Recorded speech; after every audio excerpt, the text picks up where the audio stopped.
जो नाम जप करता है, भगवद आश्रित है, भगवत मार्ग का पथिक, सबसे पहले उसमें एक क्षमता जागृत होती है। क्या? ये द्वंद्व है, शत्रु और मित्र में समान भाव, मान और अपमान में समान भाव, लाभ और हानि में समान भाव, सुख और दुख में समान भाव, निंदा और स्तुति में समान भाव। तो बोले द्वंद्व रहित, द्वंद्व विमुक्ता, ये पहली साधक की वृत्ति जागृत होती। ध्यान रखना, अगर आपकी साधना परिपक्व अवस्था की तरफ जा रही है, आपकी साधना ठीक है, तो पहला लक्षण है तितिक्षवः, वो बहुत धैर्यवान और सहनशील होगा। सुख दुख, लाभ हानि, मान अपमान, निंदा स्तुति, इसमें वो समान भाव रखेगा।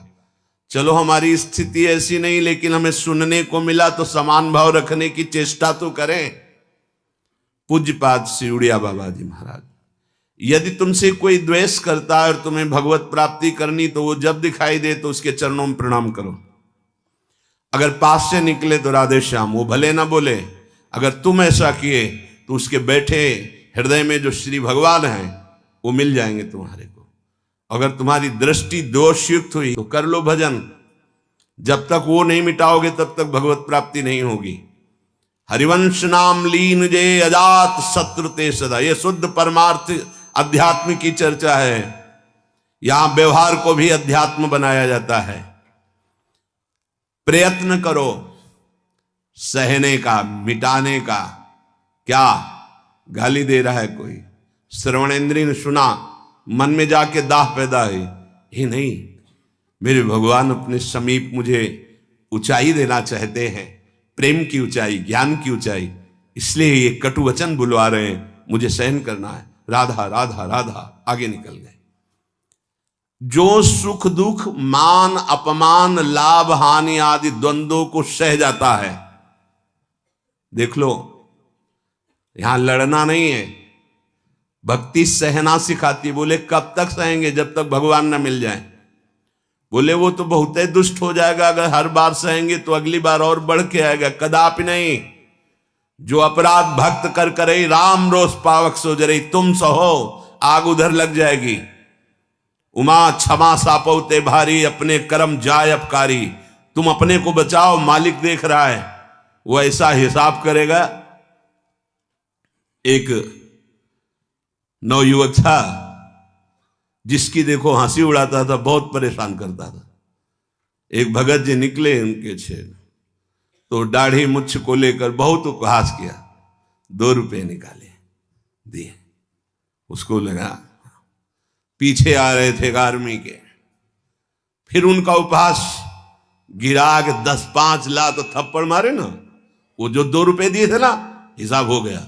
अब दोबारा उस गली में नहीं खड़ा हुआ वो। राम रोष पावक सोजरी, तुम जाओ झुक के। वो आ रहा है झुकाने वाला, किसी रूप में रौंद के रख देगा उसको, क्योंकि उसका स्वभाव ऐसी जगह हाथ डालेगा जहां हाथ जल जाएगा। ये ना सोचो कि अगर हम 10 बार सह गए तो 11वीं बार वो फिर बोलेगा, बोलने लायक नहीं रहेगा। जो अपराध भक्त कर करे, राम रोष पावक सोजरी, तुम्हारा कर्तव्य सहन करना और मालिक का कर्तव्य हिसाब करना। एक साधु जा रहे थे, गंगा किनारे भ्रमण कर रहे थे, तो छड़ी रखते, सोटा लंगोटा लोटा ये साधु के पास रहता है, तो सोटा लिए हुए थे और अपनी मस्ती में जा रहे थे। ऐसे पीछे धोबी कपड़ा धो धो के ऐसे सब फैलाए हुए था सूखने के लिए। उसने देखा इतनी मेहनत से तो हम धो रहे, और बाबा जी रौंदता चला जा रहा है। तो जिससे धोआ वो पीटने वाला डंडा, वही दौड़ा लेके रुक्मिणी जी के पास भगवान बैठे, विनोद तत्काल सुदर्शन चक्र, फिर ऐसे शांत हो गए। तो रुक्मिणी जी ने कहा, प्रभु जरूर ये स्थिति किसी भक्त पर संकट आने पे होती है, रुक क्यों गए? बोले उसके पास लाठी थी, उसने हिसाब कर दिया।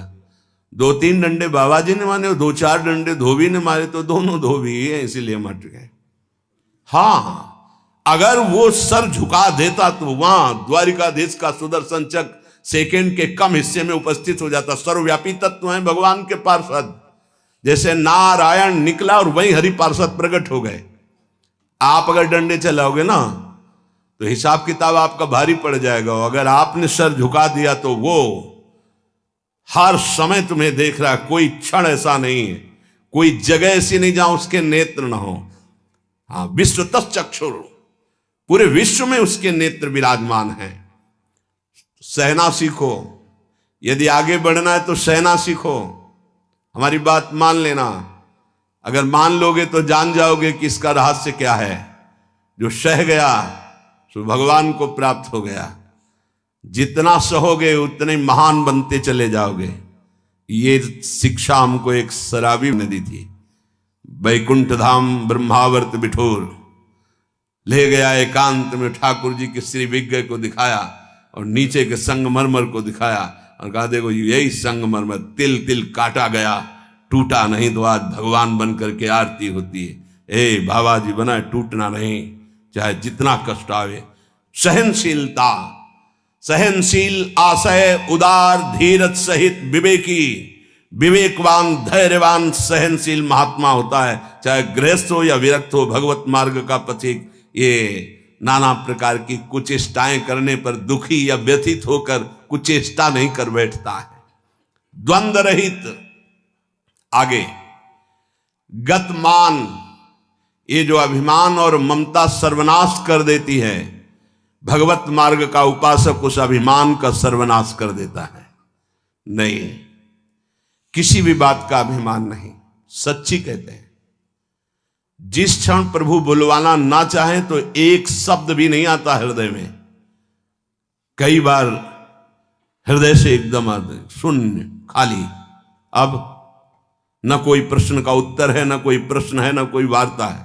वो दे रहे हैं तो हो रही है, और वो ना दे तो का बोलने की हिम्मत नहीं है। शब्द और शास्त्र ज्ञान और व्याख्या तो अलग जाने दो, वही बुलवा रहे, वही सत्य चेष्टा करा रहे।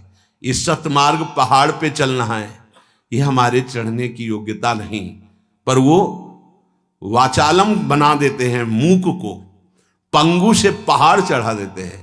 सांप का छोटा बच्चा गरुड़ को पछाड़ दे, राम कृपा हो जाए, हाँ, तो लघु ब्याल गरुड़ को खा जाए, ऐसी सामर्थ्य पैदा कर दे भगवान। सब कुछ भगवान की सामर्थ्य से सत मार्ग का होता है। सब कुछ हमारे अहंकार से असत मार्ग का होता है। अहंकार त्यागी, सत मार्ग का अनुरागी। अहंकार युक्त तो कहेगा जरूर भगवान की सामर्थ्य से हो रहा है, पर अहंकार वासनाओं का खेल खिला के पाप करेगा। तो कह रहे गतमान, ये भगवान को अधीन करने वाली आगे बात कह रहे हैं कि सुख निधान भगवान तुम्हारे अधीन क्यों नहीं हो जाएंगे यदि ऐसा करोगे। पहला, मान अपमान, दुख सुख, लाभ हानि में समान भाव।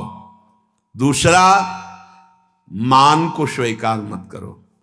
ये देहाभिमानी पुरुषों के द्वारा किया हुआ प्रणाम नमस्कार, ये देहाभिमान को पुष्ट करने वाली अविद्या की एक नई चाल है। उनके हृदय में विराजमान सच्चिदानंद भगवान को देखते हुए इसे विनोद में उड़ा दो। विनोद में, मैं जान रहा हूं प्रभु अब नहीं फंसेंगे, गुरु कृपा हो गई। आपका ये प्रणाम नमस्कार फांस नहीं सकता, नाथ आप तो हमारे स्वामी हो। अब नहीं, लाखों प्रणाम दंडवत हो रही, लेकिन नहीं, वो तुम्हारी प्रणाम दंडवत नहीं हो रही, वो तुम्हें फंसाया जा रहा है। आखिरी खाई है यश कीर्ति मान।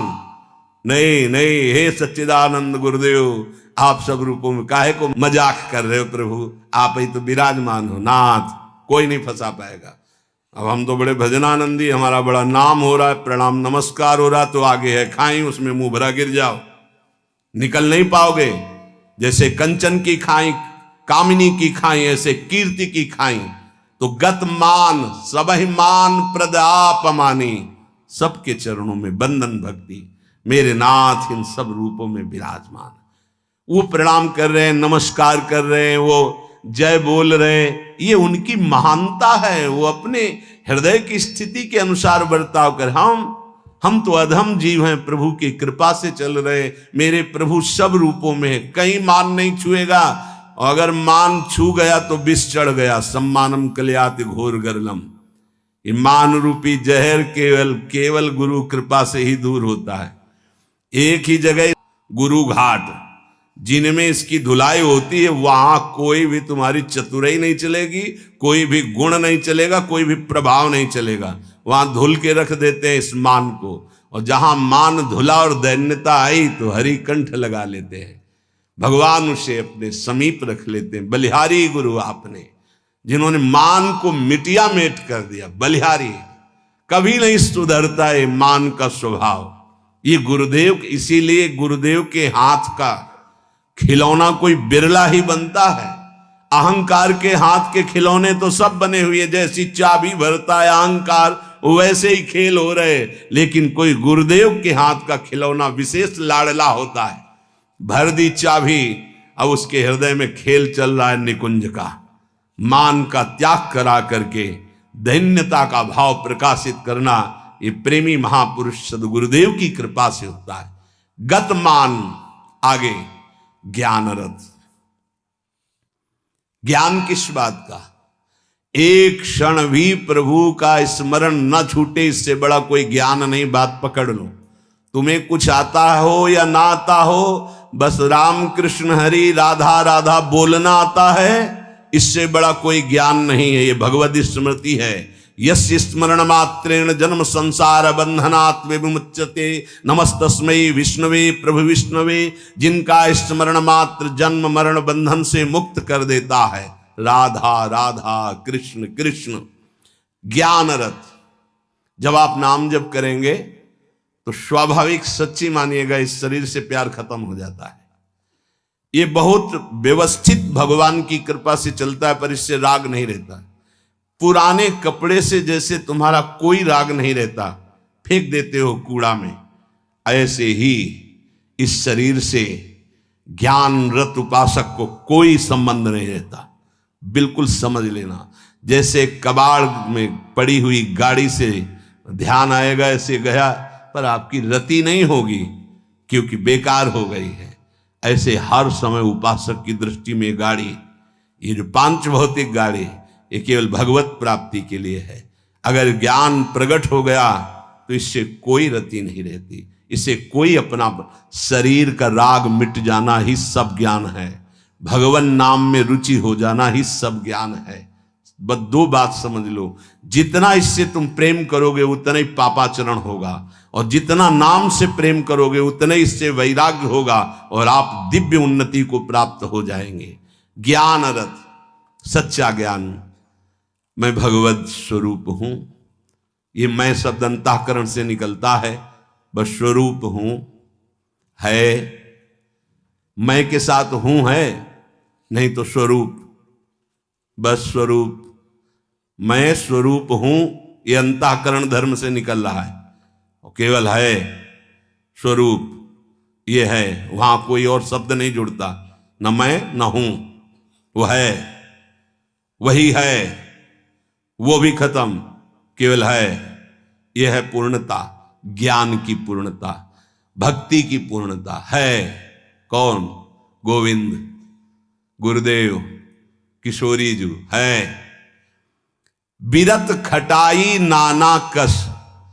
जैसे कुछ धातुएं होती हैं, उनमें खटाई डालते तो बहुत जहरीली हो जाती है, ऐसे ही उपासक को हर भोग दिखाई देता है जहरीला। ब्रह्मादिक के भोग सब विषम लागताई। तो कहे फिर सुख क्या उसको मिलता होगा?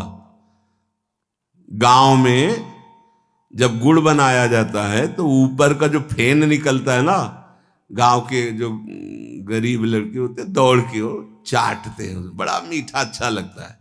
कहीं उनको रबड़ी मिल जाए तो उसकी तरफ देखेंगे क्या? नहीं देखेंगे, क्योंकि अब उससे बहुत कई गुना बढ़कर के आनंददायक रबड़ी मिल गई।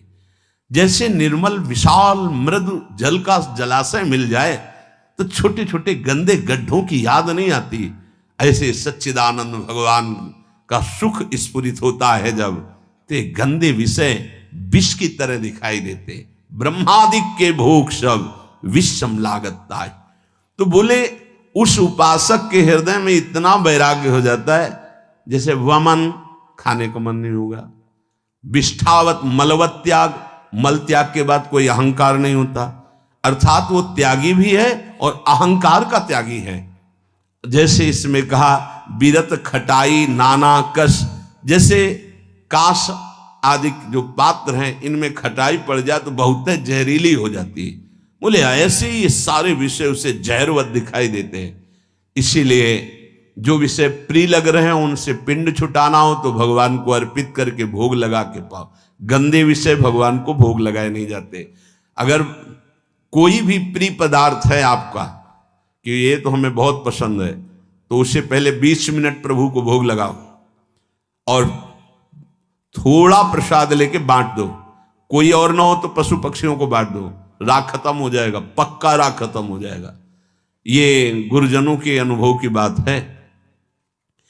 कुछ ऐसे पदार्थ होते हैं, पूज्य राधा बाबा भाई जी से कहा कि सब ठीक है आपकी कृपा से, पर मिठाई देखते ही प्रीता बढ़ जाती, तो क्या अभी हमारा राग है मिठाई में?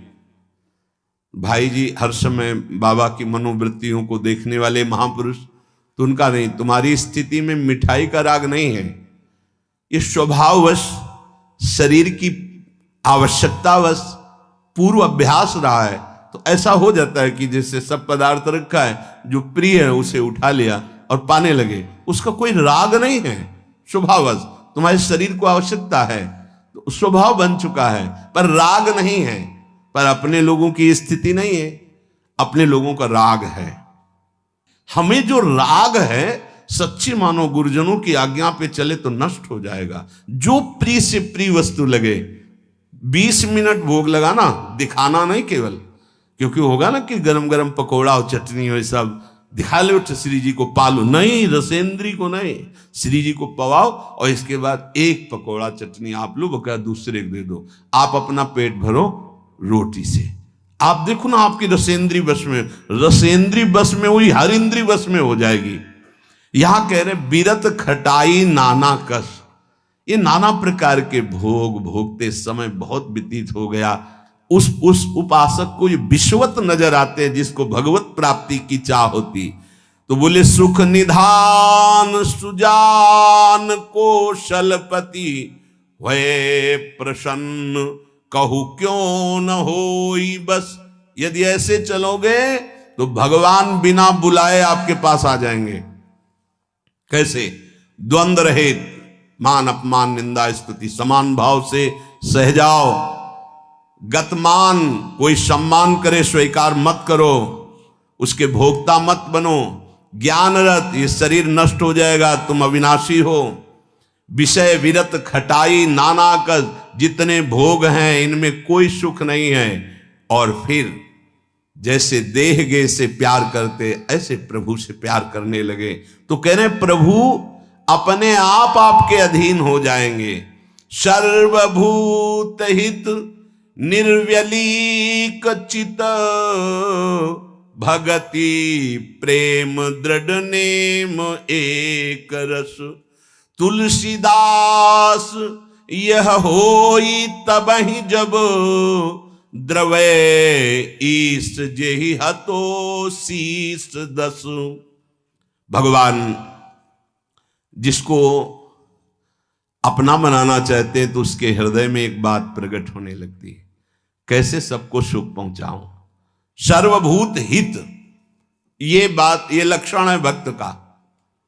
हमारे अंदर भक्ति आई, इसका लक्षण किसी को भी दुखी देख के मन कैसे इसको सुख पहुंचाऊं।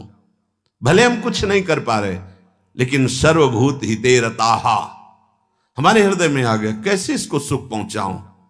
गोस्वामी जी ने संत हृदय की महिमा का वर्णन करना प्रारंभ किया तो लगा जैसे मक्खन कोमल होता है ऐसे संतों का हृदय कोमल होता है।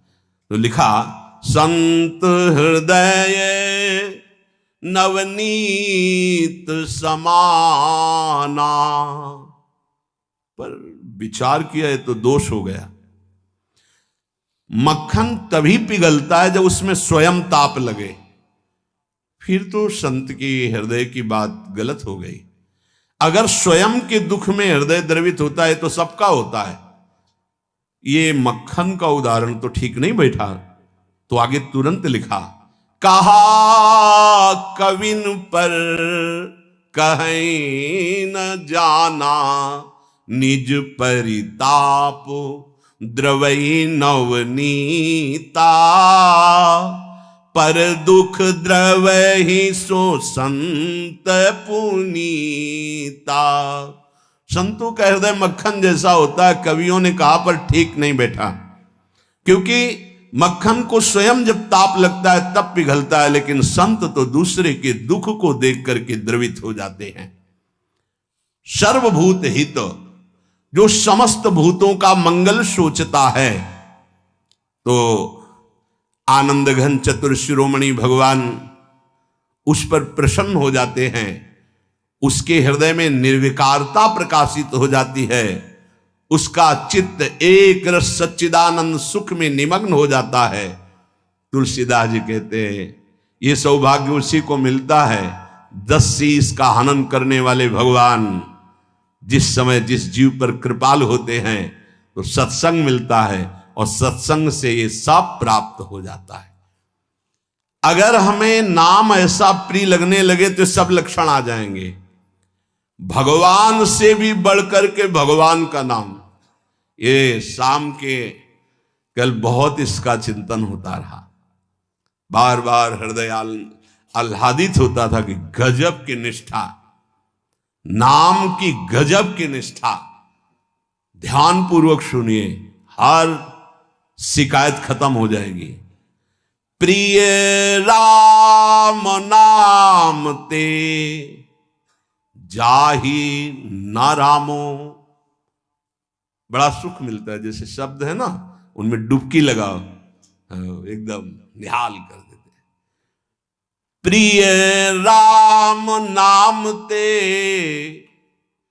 जाहि न रामो, ताको भलो कठिन कलिकाल हूं, आदि मध्य परिणामो, प्रिय राम नाम ते जाहि न रामो। ये बैठा लीजिए, ये जीवन की सार बात। पद तो गोस्वामी जी का कई बारे, लेकिन इससे पहले महामहिम पूज्य श्री भाई जी हनुमान प्रसाद पोद्दार जी के द्वारा ये बात मिली थी। जीवन में पहली बार ये बात पूज्य भाई जी के द्वारा मिली थी कि अगर तुम्हारे सामने भगवान आ जाए, उनके दर्शन कर रहे हो, नाम छूट गया, तो हमें नहीं चाहिए ऐसे भगवान जिससे हमारा भगवान का नाम छूट जाए। ये भाई जी की बात। फिर पद मिला बहुत काल के बाद, ये कल पुनः इसका कृपा करके गोस्वामी जी ने दर्शन कराया और चिंतन कराया। बेपरवाह, अद्भुत मस्ती है इस बात में। जिसे भगवान नाम इतना प्यारा लग गया है कि यदि स्वयं भगवान कहें कि अब मैं तुम्हें मिल गया, मेरे लिए तो भजन कर रहे थे, अब आज से नाम जपना छोड़ दो, तो वो स्वीकार नहीं करेगा। उपासक कहेगा नाम नहीं छोड़ सकता, महाराज आप आओ या ना आओ, आप जाओ या रहो, आपकी मर्जी की बात। नाम से प्रिय बढ़कर आप नहीं हो हमें। ये बात बहुत बड़ी बात। जब भगवान की बात आ गई तो ये भोगों की बात क्या रह जाएगी भाई।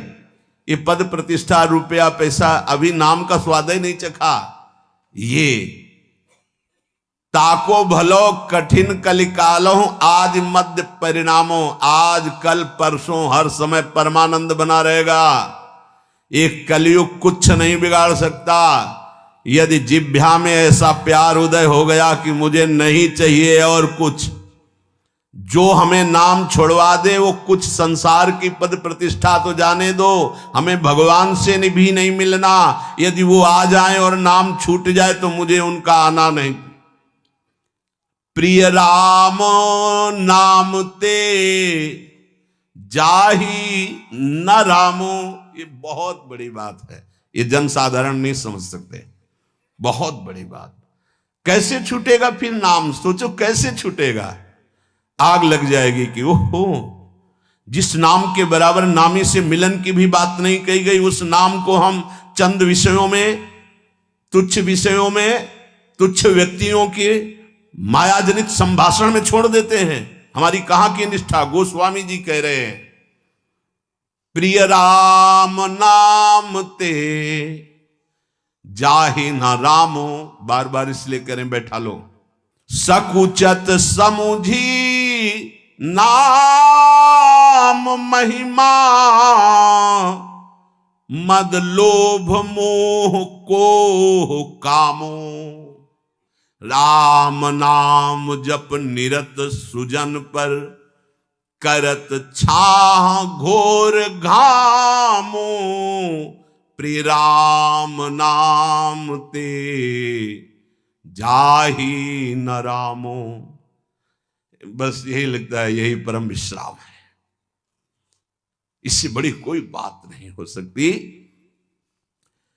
राम जी मिल जाएं और वो कहें कि हमारा नाम छोड़ दो, अब हमें स्वीकार करो, हम तो मिल गए ना, तो वो उपासक भगवान से कह देगा आप चले जाइए।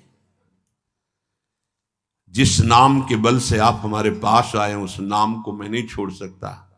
आप कभी मत दर्शन देना, कभी मत आना, आप हमें हर दुख देना, पर मैं नाम नहीं छोड़ सकता। ये बात पकड़नी, ये बात पकड़नी। पकड़ लो, सब कुछ तुम्हारे अधीन हो जाएगा। मुझे आपसे मिलने की आवश्यकता नहीं है यदि नाम छूट जाए तो। यही भाई जी लिखा था प्रियालाल के लिए, राधा कृष्ण के लिए। सबसे पहले भाई जी की बात तो थोड़ी देर तो विचार चलता रहा इस विषय का कि नाम साधन है और साध्य है प्रभु। जब प्रभु को हम देख रहे हैं तो नाम भूल गए तो कौन सी बड़ी बात है, क्योंकि नाम का फल तो प्रभु ही थे। उस समय समझ में नहीं आया, बाद में समझ में आया उन्हीं महापुरुषों की कृपा से, जो आज गोस्वामी जी कह रहे हैं कि यदि कोई कहे कि तुम्हें राम मिल जाएंगे, या राम जी ही कहें कि मैं मिल जाऊंगा, मेरा नाम छोड़ दो, तो उपासक का हृदय कहेगा नाम जापक का कि यदि आपके मिलने से नाम छूट जाता है तो आप कभी हमसे मत मिलिए। मुझे आवश्यकता नहीं आपसे मिलने की। यदि मेरा गुरु प्रदत्त नाम छूट जाए तो आपके मिलने की आवश्यकता नहीं। उसका नाम ऐसे चलता है हृदय में, श्वास में, जिह्वा में, रोम रोम में। ऐसा अपार प्रेम उसके हृदय में प्रकट होता है, ऐसी मतवाली मस्ती होती है कि भगवान उसे कभी छोड़ ही नहीं सकते। इस कराल कलिकाल में आदि, प्रारंभ, मध्य और अंत, कभी किसी का कल्याण हुआ है या हो रहा है या होगा तो ऐसे नाम प्रेमी का होगा।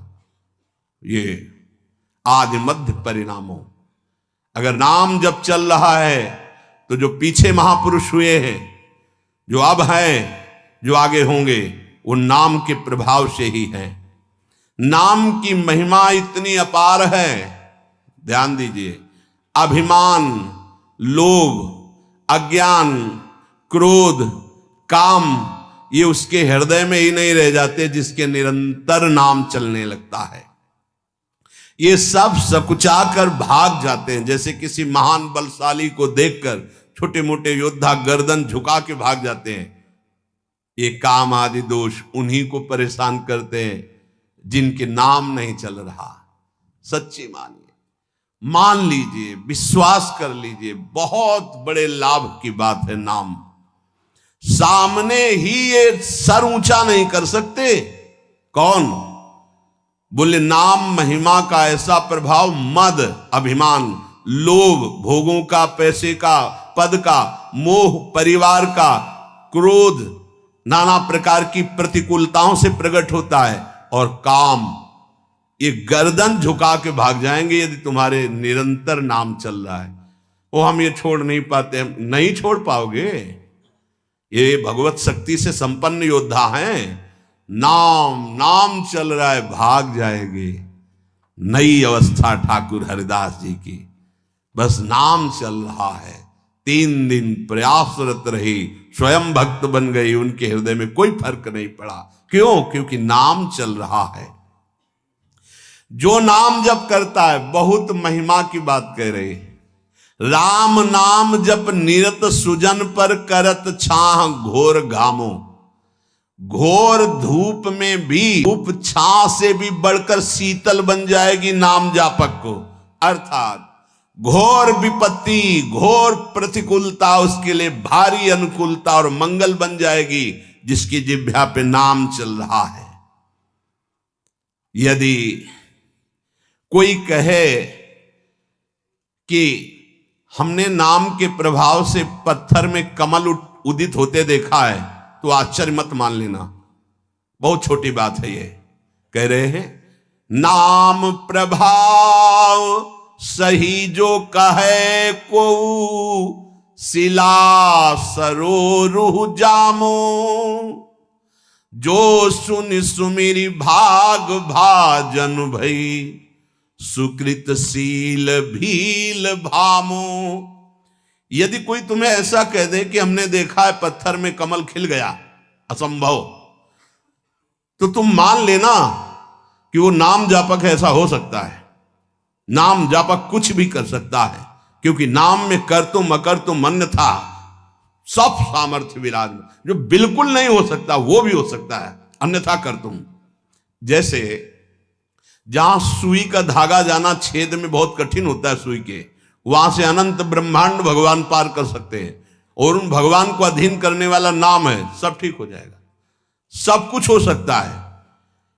नाम की महिमा समझ करके ये तुम्हारे काम क्रोध लोभ मोह मद मत्सर्य सकुचा कर भाग जाएंगे, सामने नहीं आएंगे। भारी से भारी प्रतिकूलता दुख तुम्हारे लिए आनंद प्रदान करने वाली बन जाएगी यदि आप नाम जप कर रहे हो। महान दुख सुख बनकर तुम्हारे को कभी छोड़ेंगे ही नहीं। यदि कोई कहे कि नाम के प्रभाव से पत्थर में कमल उत्पन्न हो गया, तो उसे झूठा मत समझना, क्योंकि संभव को असंभव और असंभव को संभव करने की सामर्थ्य नाम में विराजमान है। जिस नाम का स्मरण करके भीलनी जगत बंदनी सबरी जी हो गई और भगवान उनके जूठे बेर खाए, तुम्हें विश्वास नहीं है? उस नाम पर परम भाग्यवती पुण्यमयी ब्रह्म ऋषियों से भी पूजनीय माता सबरी हो गई। और ऐसे जो सीधा राम राम नहीं बोल पा रहे थे, मरा मरा मरमा, वो भगवान के अवतार के पहले भगवान की लीला लिखने की योग्यता प्राप्त कर ली। जो अपने भाव से भगवान नारायण नहीं पुकार रहा था, अपने पुत्र को पुकार रहा था, उसे परम पद प्राप्त हो गया। इसलिए उल्टा कुभाव से, किसी संबंध से, कैसे भी जिसने भगवान के नाम का उच्चारण किया उसका मंगल ही मंगल है।